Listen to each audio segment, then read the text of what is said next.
Okay, so you write about these things. Well, tell me about Isaac. It was Isaac's dilemma that brought this conflict with Portsmouth City Council to a head in 2006. Oh, really? How did that happen? The council had told the owners of a BMX ramp, which they had built in their backyard in Portsmouth, to remove it. It was because the council were opposed to the idea of a BMX ramp being used at a private residence. So Isaac took possession of the ramp, but he had nowhere to store it or use it. I see. So how did you think you could help?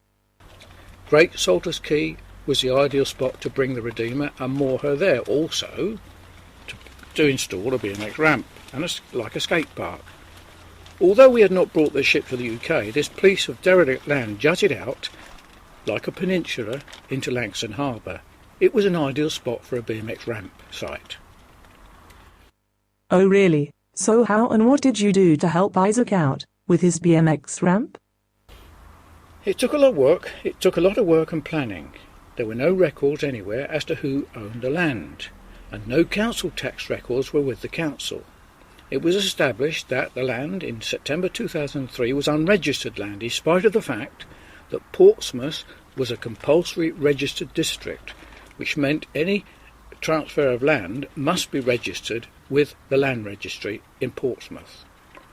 A careful study identified a company called Portsmouth Trading Company as the former owner, but that ceased trading in 1963, and no current ownership address could be found.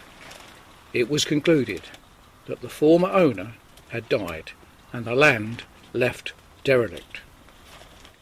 That is a lot of work to do. So what did you find and who were the parties that you asked about the land? Extensive inquiries continued to be made as to the ownership of the land. These inquiries were made to or with Simon Carpenter, Head of Assets for Portsmouth City Council, the Harbour Master, Mr. Jardine, and local businesses and the land registry. Its ownership could not be ascertained. Okay, so where did that leave you?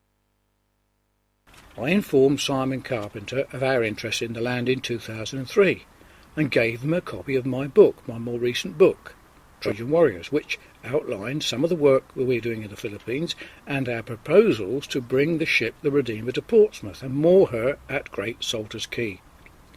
Had the Portsmouth City Council been the owners of Great Salters Quay, he should have known, as he was the assets manager. This is getting interesting. Can you tell me who else you spoke to about the land?